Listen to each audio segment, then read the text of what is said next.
दोस्तों, कन्याओं को ऐसा खाना कभी मत खिलाना, माता शेरा वाली हो जाती है नाराज, व्रत पूरा नहीं माना जाता।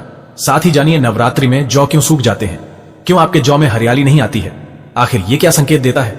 नवरात्रि में जो अखंड ज्योति जलती है उसकी बाती का हम क्या करें।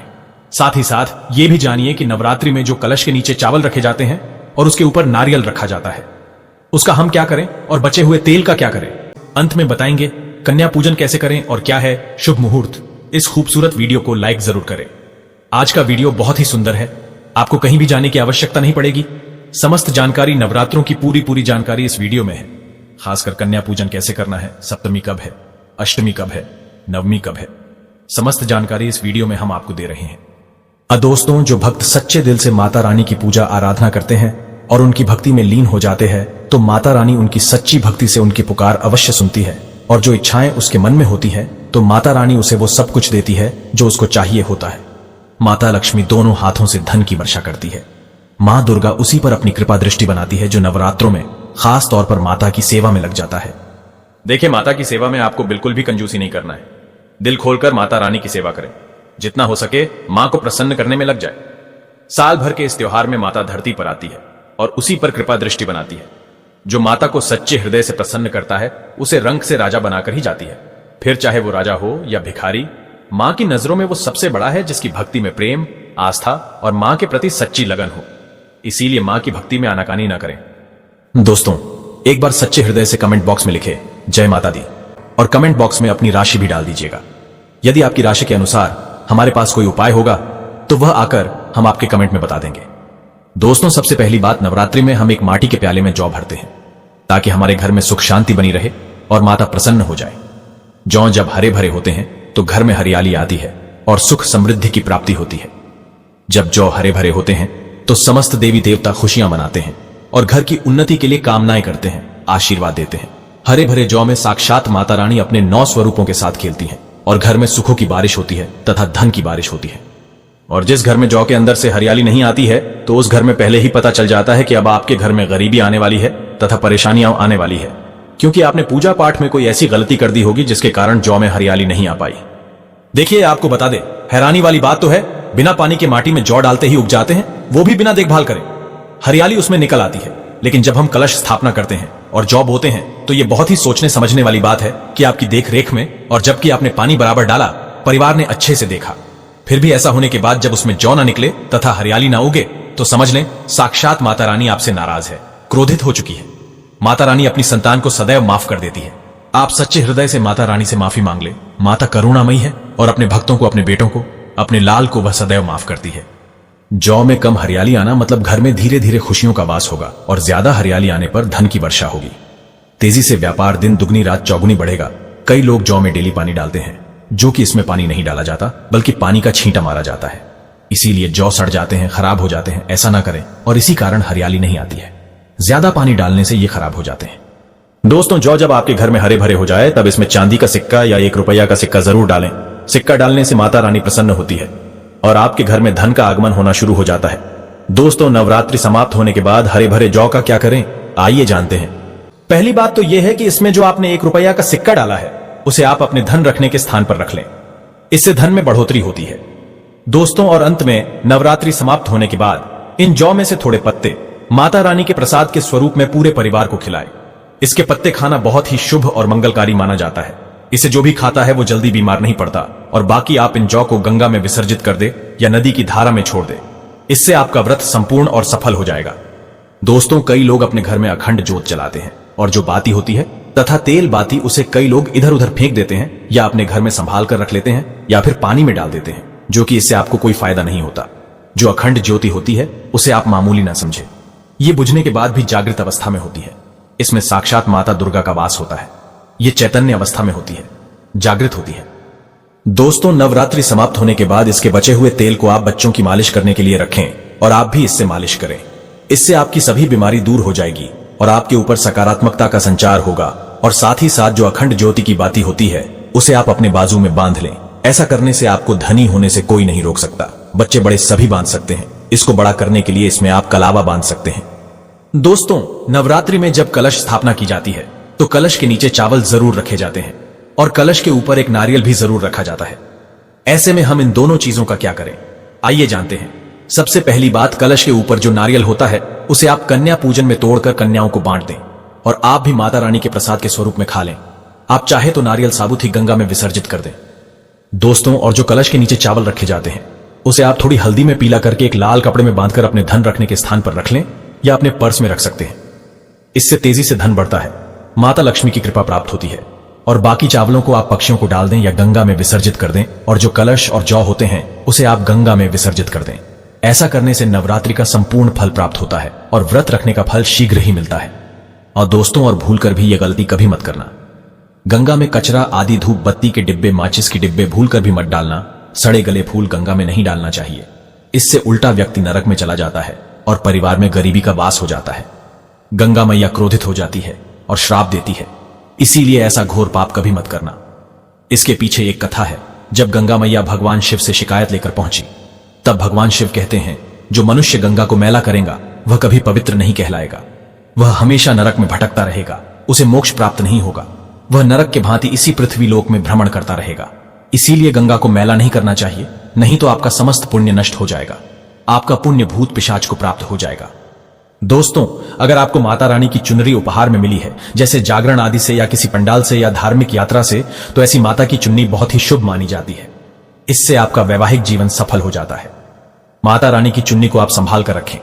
इसे आप करवा चौथ पर, बट सावित्री व्रत आदि में या किसी पर्व पर, त्योहार में अवश्य पहने। इसमें माता रानी का आशीर्वाद होता है जो आपको प्राप्त हुआ है। ऐसी चुनरी सदैव संभाल कर रखें, क्योंकि माता की चुनरी जागृत अवस्था में होती है। इसे मामूली ना समझें। नवरात्रों में चाहे कुछ भी कर लेना, लेकिन यह कार्य जरूर करना, बिन पूजा पाठ के ही सारा फल मिल जाता है। आप चाहे कुछ करें या ना करें, लेकिन नवरात्रों में यह एक काम जरूर कर लेना। मैं माता रानी की सौगंध खाता हूं, माता लक्ष्मी खुद आपके घर में चलकर आएंगी, आगे आपकी मर्जी। दोस्तों, नवरात्रि में बिना व्रत बिना पाठ के आपको संपूर्ण नवरात्रि का फल मिल जाएगा। यह वीडियो ध्यान से देखना। अगर आपने व्रत नहीं रखा है कोई बात नहीं, आपको परेशान नहीं होना है, क्योंकि कभी कभी हम काम के चलते या फिर ऑफिस वर्क होता है या कभी कभी कुछ ऐसे हम कामों में फंस जाते हैं जिसके कारण हम माता रानी के नवरात्रों में उनको टाइम नहीं दे पाते। तो आपको परेशान नहीं होना है। अगर आपने व्रत नहीं रखा है कोई बात नहीं, पूजा नहीं कर रहे हैं नवरात्रि में कोई बात नहीं। दोस्तों, बस ये एक काम आपको कर लेना है। नवरात्रि में जितने भी लोग पूजा पाठ करते हैं उससे भी आपको अधिक बढ़ करके फल प्राप्त होगा। तो ये वीडियो ध्यान से देखना। आज की जो मैं वीडियो बताऊंगा बहुत ही सुंदर है, ज्ञानवर्धक जानकारी है। इस प्रकार की जानकारी आप लाखों रुपए खर्च करेंगे फिर भी कोई नहीं बताने वाला। हमारे चैनल का मकसद है जनहित एवं जन कल्याण करना, इसलिए आप लोगों को इस प्रकार की अच्छी अच्छी जानकारी सिखाते हैं। तो आइए इस वीडियो में जानते हैं नवरात्रि में ऐसा कौन सा कार्य करने से बिना व्रत, बिना पूजा या फिर बिना कन्या भोजन के सारे फल की प्राप्ति हो जाती है। केवल सच्चे मन से अगर नवरात्रि के समय में कोई भी व्यक्ति पूरे मन के साथ, पूरे विश्वास के साथ, सच्ची लगन आस्था के साथ अगर दुर्गा सप्तशती में वर्णित सिद्ध कुंज का स्रोत का पाठ कर लेता है तो संपूर्ण दुर्गा पाठ का फल उन्हें प्राप्त हो जाता है। जो भी आप व्रत रखते हैं, माता रानी के लिए आप चाहते हैं कि माता रानी का आपके ऊपर आशीर्वाद प्राप्त हो, माता रानी की कृपा मिले। आपकी कोई अधूरी मनोकामना है, वो चाहते हैं आपकी अधूरी मनोकामना पूर्ण हो जाए। सरकारी नौकरी हेतु पितृदोष, राहु दोष, मंगल दोष, कर्ज दोष, शनि दोष, कर्ज का दोष, गरीबों का दोष मात्र पल भर में दूर होगा। तो अगर आपने नवरात्रि का व्रत रखा है तो वो सारे फल अगर आप चाहते हैं और उसका 1000 गुना फल प्राप्त हो जाए तो नवरात्रि के समय में दुर्गा सप्तशती का पाठ जरूर करना। और जो लोग नवरात्रि का व्रत नहीं रखे हैं, किसी कारणवश उन्हें टाइम नहीं मिल पाया है, ऐसे व्यक्ति दुर्गा सप्तशती में वर्णित सिद्ध कुंज का स्रोत का पाठ जरूर करना। पूर्ण रूप से आपको नव दुर्गा माता का पूजा पाठ करने से, नव दुर्गा के 9 दिन व्रत करने से, कन्या भोजन कराने से जो फल प्राप्त होता है। दोस्तों, केवल इस पाठ को सच्चे मन से अगर एक दिन अगर आप जो है नवरात्रि के दिन एक दिन बस केवल आप जो है बैठ करके जप लेते हैं तो पूर्ण रूप से आपको फल प्राप्त हो जाता है। मैं आप लोगों को बताना चाहूंगा, जो लोग सामर्थ्यवान हैं ऐसे लोगों को कन्या पूजन भी जरूर करना चाहिए। मैं कल की भी वीडियो में बताया हूं। अब कन्या पूजन का बेनिफिट क्या है तो माता रानी स्कंद पुराण में भी लिखा है और कई सारे हमारे जो है देवी पुराण में भी इसका वर्णन मिलता है। माता रानी जितना पूजा पाठ से प्रसन्न होती है उतना ज्यादा कन्या भोजन कराने से हो जाती है, क्योंकि कन्याओं को देवी का स्वरूप माना जाता है। और जो कन्या होती है नवरात्रि के समय में ये साक्षात नव दुर्गा का स्वरूप हो जाती है। मैं कन्या पूजन के बारे में विस्तार से वीडियो के अंत में बताऊंगा, तो वीडियो में कंटिन्यू बने रहना। कन्या पूजन कैसे करना है और क्या मुहूर्त है सब बताऊंगा। दोस्तों, दूसरी जानकारी बता रहा हूं, ये जानकारी आपकी जिंदगी में बाहर लाएगी, आपके जीवन में चल रही परेशानी को दूर करेगी, क्योंकि हम आप लोगों को बहुत सरल साधारण सी विधि बताते हैं जिसमें आप सभी दर्शकों का कल्याण छुपा होता है। तो नवरात्रि के दौरान आपको एक पुष्प का पौधा जरूर लगाना है। मैं इसका फायदा भी बताऊंगा। कौन कौन से पुष्प लगाने चाहिए? हमारे धर्मशास्त्रों के अनुसार कहा गया है दोस्तों, अगर कोई व्यक्ति मंदिर के किनारे में मदार का पौधा लगा दे, ध्यान से सुनिए, जो सफेद कलर का मदार का पौधा होता है, किसी भी मंदिर के किनारे में लगा देते हैं। ये पुष्प वहां पर उपस्थित जो देवी देवता है, मंदिर में जो रहने वाले जो देवी देवता हैं, जैसे शिव मंदिर है, शिव मंदिर में मदार का पौधा लगाते हैं, तो इसका एक पुष्प अगर कोई भी व्यक्ति रख करके चढ़ा दे शिव मंदिर में जाकर के, तो आपको एक स्वर्ण दान के बराबर पुण्य की प्राप्ति होती है। तो मदार का पौधा लगाने से इसमें जो फूल खिलेंगे वो जाकर के देवी देवताओं को चढ़ाए जाएंगे, तो उसका आपको जो है पुण्य की प्राप्ति होगी। जो व्यक्ति चढ़ा रहा है उसको आधा फल मिलेगा और आधा फल आपको प्राप्त होना शुरू हो जाएगा। तो मदार का पौधा अगर कोई भी व्यक्ति नवरात्रि के समय में किसी भी शिव मंदिर है, माता रानी का मंदिर है, उनके समीप में जाकर के लगाता है, तो अक्षत पुण्य की प्राप्ति होती है। ना इसमें आपको व्रत करना है, ना पूजा पाठ करने की जरूरत है, बस आप जो है कोई भी फूलों का पौधा लगा सकते हैं। इस श्रेणी में आते हैं जैसे मदार का पौधा, सदाबहार का पौधा। सदाबहार हमेशा हरियाली रहता है और ये हमेशा फूलते हैं। ऐसे फूल का आपको चयन करना है जो हमेशा फूलते रहे, जिसमें फल फूल आते रहे। तीसरे नंबर पर आता है कनेर का पौधा। जो कनेर का पौधा है, ये देवी मां का श्रृंगार कहा गया है। कनेर के पौधे से अगर कोई भी व्यक्ति कनेर का पौधा सफेद कलर का अगर कनेर है, तो फिर इसे अति उत्तम माना जाता है। कनेर के पौधे को पार्वती का स्वरूप कहा गया है। धर्मशास्त्रों में तो कनेर का पौधा चढ़ाने से माता रानी बहुत प्रसन्न होती है और गोदान के बराबर हमें फल की प्राप्ति होती है। आप चाहते हो तो गुड़हल का पौधा लगा सकते हैं। दोस्तों, मंदिर के किनारे में, देवी मंदिर के किनारे में अगर कोई भी व्यक्ति गुड़हल के फूल का पौधा लगता है, तो हमारे धर्मशास्त्रों में ऐसा कहा गया है, गुड़हल के वृक्ष पर साक्षात मां जगदंबा का वास होता है।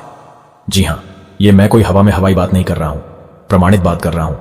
धर्मशास्त्रों में भी लिखा है, आप माता रानी को 56 भोग लगाएं या ना लगाएं, कोई श्रृंगार का सामान चढ़ाए या ना चढ़ाए, इससे कोई फर्क नहीं पड़ता। लेकिन अगर कोई भी व्यक्ति नवरात्रि के समय में गुड़हल का पुष्प माता रानी को सच्चे मन से अगर माला पिरो करके 21 की संख्या में, 11 की संख्या में चढ़ा दी जाए, तो उस व्यक्ति की वह मनोकामना पूर्ण होने से साक्षात ब्रह्मा भी नहीं रोक पाते हैं। गुड़हल का फूल माता रानी को चढ़ाने से नवरात्रि में आपने पूजा पाठ व्रत रखे हैं, पूजा पाठ कर रहे हैं, कोई बात नहीं। अगर आप व्रत नहीं कर पा रहे हैं, पूजा पाठ में टाइम नहीं दे पा रहे हैं, तो गुड़हल का फूल माता रानी को नवरात्रि के किसी भी दिन, एक दिन 21 माला पिरो करके, माला बनाकर के माता को चढ़ा देना, संपूर्ण व्रत का फल मिल जाएगा। आपने नवरात्रि का व्रत रखा हो या ना रखा हो, इससे कोई फर्क नहीं पड़ता। बस गुड़हल का फूल माता रानी को चढ़ा देना, तो ऐसा कहा गया है। कोई व्यक्ति अपने जीवन काल में अगर नवरात्रि के समय में गुड़हल का पौधा लगा देता है और इस पौधे में फूल आना शुरू हो जाते हैं, और यह फूल अगर देवी देवताओं को चढ़ना शुरू हो जाते हैं, तो माता रानी आजीवन आपकी बिल्कुल ही मदद करेंगी, आपके ऊपर अपनी कृपा बरसाएगी, आपको अपना पूर्ण आशीर्वाद देंगी, और जब तक आप इस संसार में जिएंगे कभी भी निर्धन नहीं रहेंगे। ये दोस्तों देखिए, आपको वीडियो के बीच में बताया था कि कन्या पूजन 2024 में कब है और क्या है शुभ मुहूर्त, आइए जानते हैं। लेकिन याद रहे, कन्याओं को ऐसा खाना कभी मत खिलाना, नहीं तो उल्टा आप बर्बाद हो जाओगे। जानिए कन्याओं को क्या खिलाना चाहिए और क्या नहीं, और क्या उपहार देना चाहिए और कौन सा उपहार नहीं देना चाहिए। दोस्तों, इस बार के नवरात्र बहुत ही शुभ और मंगलकारी माने जा रहे हैं। इस बार शारदीय नवरात्रि 3 अक्टूबर दिन गुरुवार को शुरू होकर और इसका समापन 12 अक्टूबर दिन शनिवार को होगा। ऐसे में 12 अक्टूबर दिन शनिवार को ही दुर्गा विसर्जन होगा। जो लोग माता रानी की स्थापना करते हैं, मूर्ति स्थापना करते हैं, वह लोग 12 अक्टूबर दिन शनिवार को विसर्जन करेंगे। दोस्तों, नवरात्र की अष्टमी और नवमी तिथि पर कन्या पूजन का विधान है। इस बार महाअष्टमी तिथि 10 अक्टूबर गुरुवार और नवमी तिथि 11 अक्टूबर 2024 दिन शुक्रवार को है। ऐसे में आप अष्टमी और नवमी को, इन दोनों तिथि में कन्या पूजन अवश्य ही करें। कन्याओं को भोजन अवश्य खिलाएं। शास्त्रों में 9 दिनों के नवरात्रि को बहुत ही शुभ और मंगलकारी माना जाता है। शास्त्रों के अनुसार नवरात्रि के दिनों में माता रानी का पूजन करने से, कन्या पूजन करने से मां अभय वरदान प्रदान करती है। कुंडली में जो कष्ट होते हैं उन्हें ठीक कर देती है।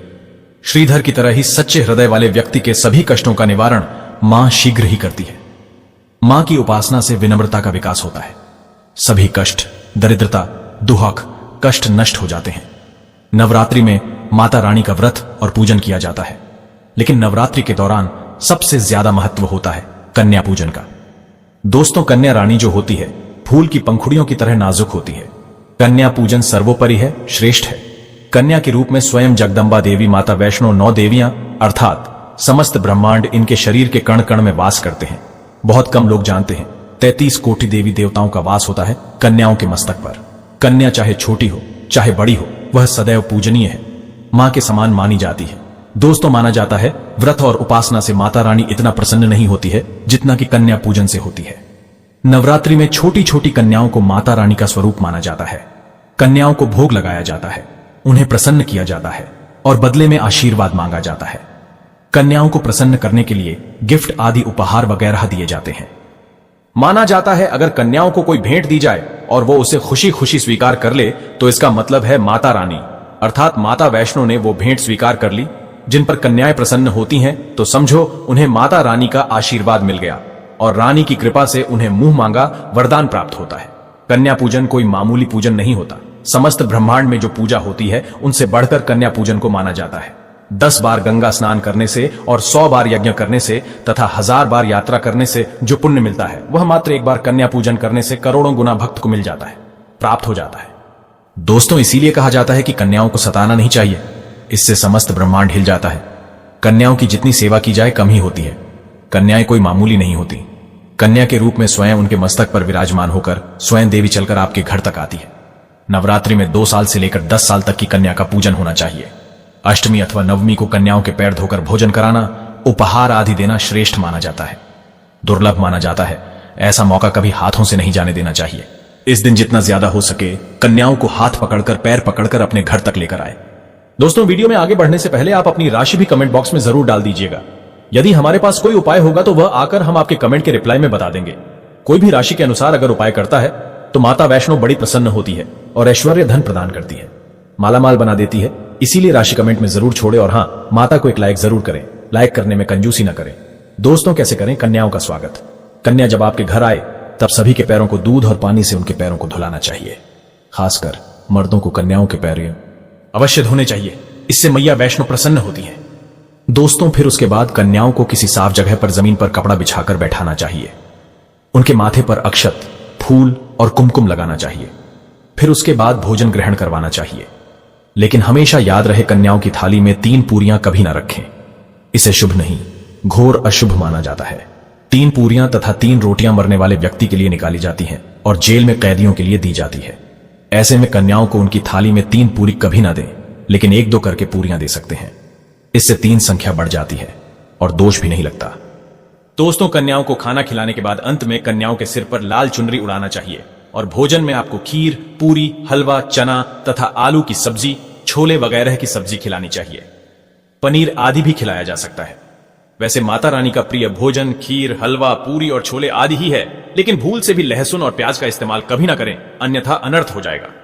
अक्सर कई लोग कन्याओं को कुरकुरे का पैकेट, चिप्स वगैरह का पैकेट खिलाते हैं, जो कि घोर अनर्थ माना जाता है, क्योंकि इसमें लहसुन, प्याज का इस्तेमाल होता है, जिसके कारण आपका व्रत खंडित हो सकता है। मां दुर्गा क्रोधित हो सकती है। जहां आपने 9 दिनों तक लहसुन प्याज का परहेज किया, लेकिन आपकी एक गलती पूरे व्रत को खंडित कर सकती है। इतना भी नादान नहीं बनना चाहिए कि माता रानी रुष्ट हो जाए और कन्याओं को भी अशुद्ध होना पड़े। कन्याओं को डब्बा बंद कोई भी ऐसी चीज ना खिलाएं जिसमें लहसुन प्याज होता है। कई चीज तो ऐसी होती है मार्केट में जिसके अंदर लहसुन प्याज का इस्तेमाल होता है, ऐसा आप कभी मत करना। दोस्तों, कई लोग कन्या पूजन में खाना घर पर नहीं बनाते और मार्केट से रेडीमेड लाकर ही खिलाते हैं तथा दही जलेबी खिलाते हैं, जो कि शुभ नहीं माना जाता। दोस्तों, ऐसा खाना वो लोग खिलाते हैं जिनके घर में मान लीजिए कोई दुर्घटना आदि हो गई है या घर में कोई बीमार है या कोई मुसीबत है, तब वो ऐसा करते हैं। लेकिन अगर आप स्वस्थ हैं, आपको कोई पीड़ा नहीं है, तो ऐसा भूल कर भी नहीं करना चाहिए। माता रानी दही जलेबी नहीं, आपके हाथों का बना भोजन खाना चाहती है, आपका प्यार चाहती है। फिर चाहे आप घर में एक ही पूरी क्यों ना बनाएं माता के लिए, पर आप स्वयं ही अपने हाथों से माता रानी को भोजन खिलाएं। देखिए, भले ही आप दही जलेबी खिला सकते हैं, परंतु माता को घर का बना हुआ शुद्ध भोजन ही अति प्रिय है। खासकर नवरात्रों के दौरान घर में पक्का खाना अवश्य बनाना चाहिए। माता रानी बहुत प्रसन्न होती है। घर का बना पक्का खाना ही कन्याओं को खिलाना चाहिए। हमेशा याद रखें, कन्याओं को प्लास्टिक के बने दोने में खाना नहीं खिलाना चाहिए। ऐसे बर्तन पूजा पाठ के लिए शुभ नहीं अशुभ होते हैं, क्योंकि प्लास्टिक के ज्यादातर बर्तन जो होते हैं जानवरों की हड्डियों द्वारा बनाए जाते हैं। इसीलिए ऐसा पाप मत करना। कन्याओं को हमेशा स्टील के बर्तन या पत्तों से बने बर्तनों में ही भोजन कराना चाहिए, बहुत ही शुभ माना गया है। अगर पेड़ के पत्ते में भोजन कराते हैं तो माता अभय वरदान प्रदान करती है। दोस्तों, एक और बात हम आपको बताने वाले हैं कि यदि नवरात्रों के समाप्त होने के बाद यदि बीच में कन्या पूजन में शुक्रवार का दिन पड़ जाए तो कन्याओं को कोई भी खट्टी चीज नहीं खिलानी चाहिए, क्योंकि शुक्रवार का दिन माता संतोषी को समर्पित होता है और माता संतोषी नवरात्रों के दिनों में सक्रिय अवस्था में होती है, यानी वो भी 9 देवियों के साथ में आपके घर में आती है।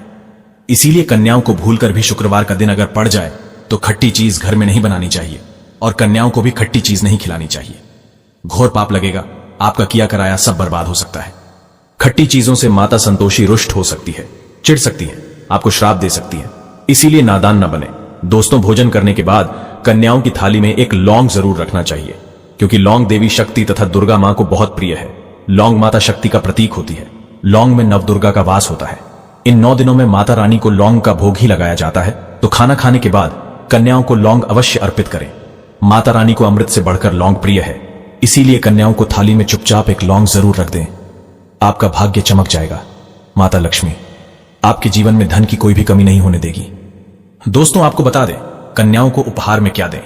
कन्याओं को खुश करने के लिए उनकी थाली में दक्षिणा डालें, ताकि आपके घर में संपन्नता बनी रहे तथा धन की कोई भी कमी ना हो। कन्या जब आपके घर से खुशी खुशी धन लेकर जाती है, तो वह भी आपको खुशी खुशी कई गुना आपको धन प्रदान करती है। इस समय कंजूसी मत करना। खुशी खुशी कन्याओं को धन अवश्य देना। कन्याओं को कोई सुंदर गिफ्ट दे सकते हैं। शास्त्रों में बताया जाता है कि कन्या जितना खुश होती है, माता रानी उतनी ही जल्दी फल की प्राप्ति प्रदान करती है। ऐसे में आप कन्याओं को चॉकलेट बॉक्स दे सकते हैं तथा खूबसूरत कपड़े दे सकते हैं। याद रहे, काले कपड़े ना दें और स्टील के बर्तन भी गिफ्ट के तौर पर दे सकते हैं।